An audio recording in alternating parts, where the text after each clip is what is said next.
Sino ba sino? Sino ba sino?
Buru-buru, buru-buru, buru-buru.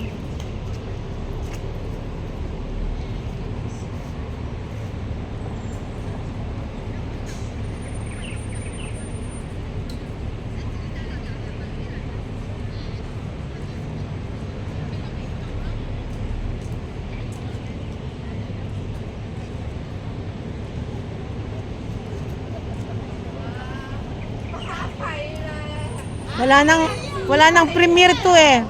Kahit 4 minutes lang. Bakit 4 minutes naman? Para i-upload ko lang, pang-update lang ba? Itong si Lovely? Ha? Si Lovely to. Hinahanap ka kahapon. Ha? Hinahanap ka kahapon. Sino? Mga Ilongga. Sino? Mga Ilongga. Ay. Agad akong mauwa kasi nagpunta ko kay Lola. Oh. Paghatid ko kay Lola, diretso ako kay Lola. Pinikab lang yung pusa, diretso na ako hanggang alas 12 ako doon. Tapos? Inintay ko yung pagkain ni amo kong babae. Kasi ginawa ko yung pagkain niya. Patrip ako kay Luna, nagising kami alas 7.